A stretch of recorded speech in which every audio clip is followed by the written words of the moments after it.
Sri Ram's IAS, serving the nation since 1985. अब offline हो या online, we are the lifeline. Hello and नमस्ते। क्या आपको पता है कि पाकिस्तान आज के दिन यूएनएससी का नॉन परमानेंट मेंबर बन चुका है। अब इसका पर्टिकुलर न्यूज का कई इंप्लीकेशंस हैं, not only for geopolitics but also for India's neighbourhood. तो इस वीडियो में हम ये समझेंगे कि ये जो अपडेट है कि आज के दिन पाकिस्तान यूएनएससी के मेंबर, नॉन परमानेंट मेंबर बने हैं, इसको किस तरीके से हमें रीड करना है और इसका इंप्लीकेशन क्या है। तो सबसे पहला जो क्वेश्चन आपके दिमाग में आएगा, जो ऑब्वियस है, कि यूएनएससी आज के दिन तो ऑलमोस्ट डिफंक्ट है। कोई ना डिसीजन लिया जा सकता है क्योंकि वीटो पावर है, ना ही ये जियोपॉलिटिक्स का रियलिटी दर्शाता है। पावर उन्हीं 5 कंट्रीज के पास है, तो नॉन परमानेंट बने या ना बने उससे फर्क क्या होता है। बात तो सही है, यूएनएससी आज के दिन में देखा जाए तो it is not functioning as it is suppose to function. Just because ये जो 5 कंट्रीज हैं, दैट इज P5 कंट्रीज, उनके पास वीटो पावर है, कोई भी मेजर डिसीजंस नहीं लिए जा रही हैं, जैसे कि ना रशिया यूक्रेन क्राइसिस पे कोई रोक हो रहा है या रशिया पे कोई प्रेशर बन रहा है, ना ही इजराइल गाजा वॉर में कोई भी ऐसा कदम लिया जा रहा है। कोई भी डिसीजन आता है तो कोई ना कोई कंट्री वीटो यूज करके उसको रोक देता है। तो यहां पे क्वेश्चन आप लोगों का एब्सोल्युटली वैलिड है कि भाई नॉन परमानेंट मेंबर बनके तब फायदा है क्या। इशू ये है कि जब कोई भी कंट्री नॉन परमानेंट मेंबर बनता है, उनके पास इतना पावर है कि वो डेलिब्रेशन में पार्टिसिपेट करें। दूसरा चीज है, जब वो चेयर बनते हैं यूएनएससी के, क्योंकि वो रोटेशन बेसिस पे है, जब वो चेयर बनते हैं तब वो डिस्कशन का एजेंडा भी सेट करते हैं। तो पाकिस्तान का आज के दिन नॉन परमानेंट मेंबर बनना यूएनएससी में, वो ये डायरेक्टली इंप्लाई करेगा कि जो जुलाई में होने वाला जो यूएनएससी का सेशन है, जब वो चेयर बनने वाले हैं, उस समय पे जो डिस्कशन होगा, जो एजेंडा बनेगा, वो पाकिस्तान सेट करेगा। अब आते हैं दूसरे पॉइंट पे कि इंप्लीकेशन क्या है। तो सबसे पहले हम ये देखेंगे कि पाकिस्तान ने ओपनली कि अपने स्टेटमेंट में क्या बोला है कि उनका क्या रहने वाला है एजेंडा फॉर द यूएनएससी इन 2 साल में। तो एक उन्होंने कहा है कि जब वो काउंसिल के प्रेसाइड करेंगे जुलाई में, तो एजेंडा में सबसे पहले तो वो कोशिश करेंगे कि जो अभी जियोपॉलिटिकल वॉर्स चल रहे हैं उन पे कोई डिस्कशन हो, सीज फायर की बात की जाए, एंड ह्यूमैनिटेरियन एड पे फोकस करते हुए गाजा के ऊपर वो चर्चा करना चाहते हैं।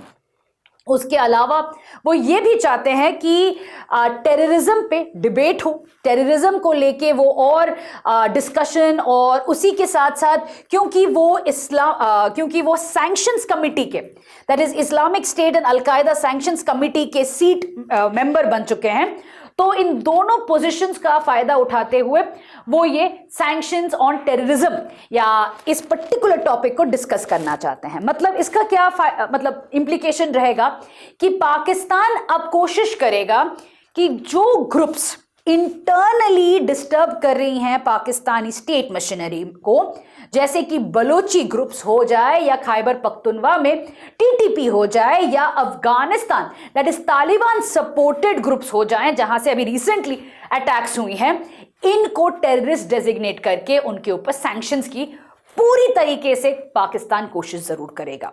अब पाकिस्तान का यही रहने वाला है कि जो ग्रुप्स इतने दिन से आजादी मांग रहे हैं, जो ग्रुप्स सीपेक के अगेंस्ट काम कर रहे हैं, जो groups Pakistan state machinery specially Pakistani military के खिलाफ है, उन सभी को टेररिस्ट डिक्लेयर करके इस पर्टिकुलर कमिटी के थ्रू उन पे सैंक्शंस डाला जाए।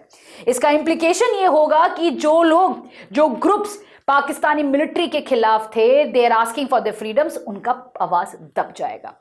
तीसरा पॉइंट जो आता है इंप्लीकेशन में कि कश्मीर की इशू तो फिर से रेज होने वाला है। That basically means that Pakistan हर मौका जो मिलेगा वहां पे कश्मीर को लेके बात करेगा, and India is going to then reiterate कि भाई ये इंटरनल मैटर है, इस पे नहीं बात करना है, and this is going to be a proper again India Pakistan issue at the UN level. But Pakistan कोई मौका नहीं छोड़ने वाला है जहां पे वो कश्मीर की बात तो ना, हमेशा वो करने वाला है, and it's going to keep raising the fact that वहां पे ह्यूमैनिटेरियन इश्यूज चल रही हैं। इसके अलावा जो उनका एजेंडा रहने वाला है, जो उन्होंने ओपनली मेंशन भी किया है कि वो they want to kind of be the voice of the Muslim world. जैसे India is the voice of the global south, Pakistan ने कहा है हमें मुस्लिम वर्ल्ड का वॉइस बनना है, स्पेशली आज के दिन जहां पे क्राइसिस चल रहा है ईरान में, सीरिया में और पूरे मिडिल ईस्ट में। एक तरीके से you can see there lot of instability. तो वहां पे Pakistan wants to portray itself as the voice of the Muslim world. ये काफी डिफिकल्ट होने वाला है क्योंकि जो दूसरे कंट्रीज हैं, स्पेशली जीसीसी कंट्रीज हैं, वो पाकिस्तान को एड जरूर देते हैं बट इक्वल नहीं समझते हैं, especially when it comes to religion. OIC का member जरूर है Pakistan, but at no point of time Pakistan is able to push any kind of decision making at OIC, which basically indicates that कि ये जो agenda रहने वाला है ये सिर्फ और सिर्फ कहने की बात है। अब आते हैं कि भाई इसके अलावा एक और मेजर पॉइंट रहेगा जो इंपैक्ट करेगा इंडिया के ग्लोबल एस्पिरेशंस को, वो ये है कि इंडिया चाहता है कि परमानेंट मेंबरशिप जो यूएनएससी के 5 परमानेंट मेंबर्स हैं उसको एक्सपैंड किया जाए, right, to reflect the geopolitical realities कि भाई India is a growing economy, 5th largest economy, plus India ने काफी हद, if you just take a look at it from peace keeping to everything, India has really participated in the UN activities. तो India का तो हक बनता है to be part of the permanent members.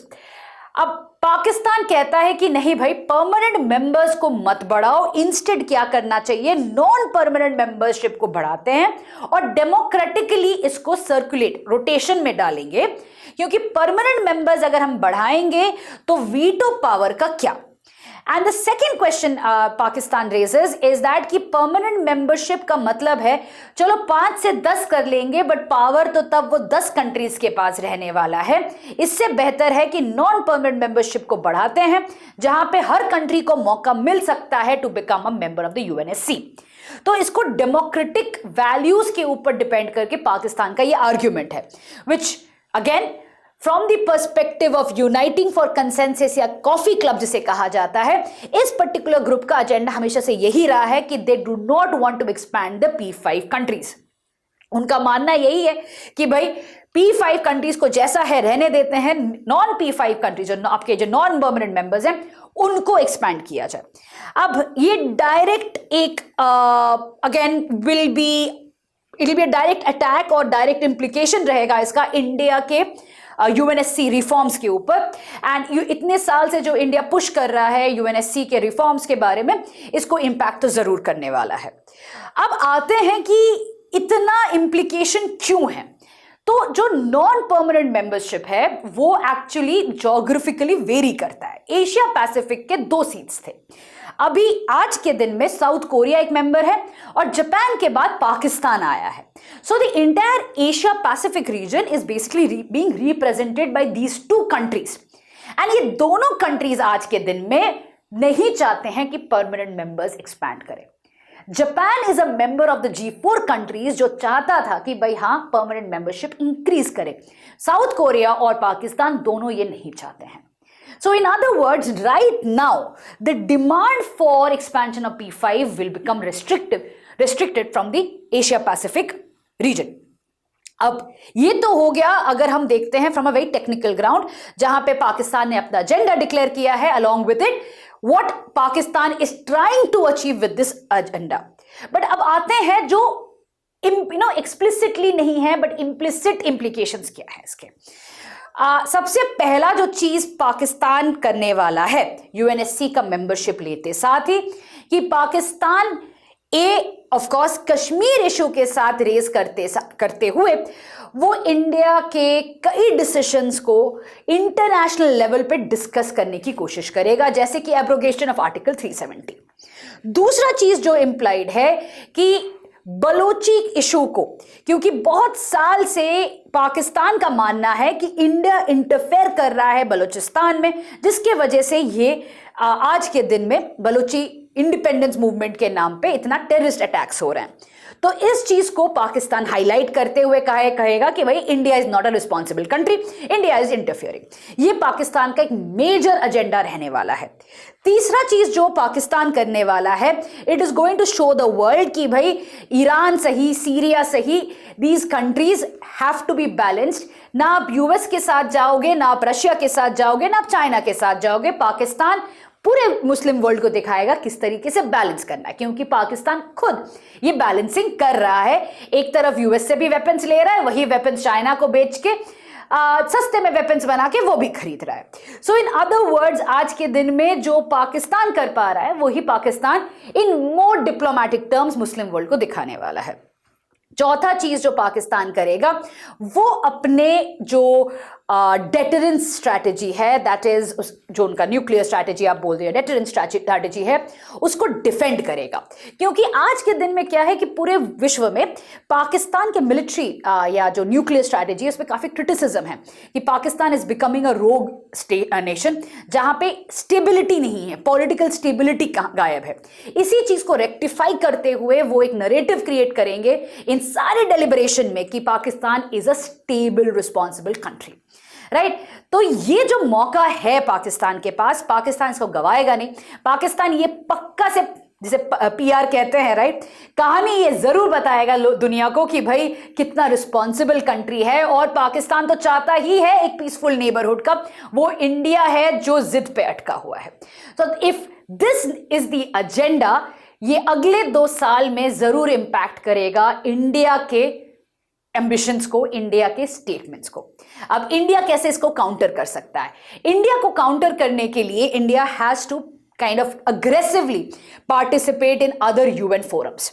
दूसरा, जो मिनी लैटरल्स हैं जैसे क्वाड हो गया आपका, जो इतने सारे ग्रुपिंग्स हैं, ब्रिक्स है आपके पास, एससीओ है, इन सभी में इंडिया को जाके इंपॉर्टेंट स्टेटमेंट्स, आसियान है, इनमें जाके इंपॉर्टेंट मीटिंग्स और स्टेटमेंट्स डिक्लेयर करना है ताकि इंडिया का एजेंडा भी इंटरनेशनल नरेटिव बन के रह जाए। चौथा चीज जो इंडिया को अभी अग्रेसिवली करना चाहिए just to counter Pakistan presence in UNSC is to mediate. India should actively mediate in Russia, Ukraine, as well as in Israel and other जो आपके regional actors हैं, ईरान के साथ भी। जितना bilateral engagement इंडिया बढ़ाएगा, उतना ही ये जो नरेटिव रहेगा, एजेंडा रहेगा पाकिस्तान का, वो काउंटर कर पाएगा India. And this is what India is obviously going to do. India is going to aggressively look at multilateralism as well as bilateralism to counter this agenda. But the next 2 years हमारे सारे जो update videos होंगे ये पाकिस्तान के statements के ऊपर ही होने वाले। It's going to be interesting next 2 years to see how Pakistan portrays itself as the good boy of the geopolitical world. I will see you in the next video. Till then, bye. Sri Ram's IAS, serving the nation since 1985. Above line, Hoya online, we are the lifeline.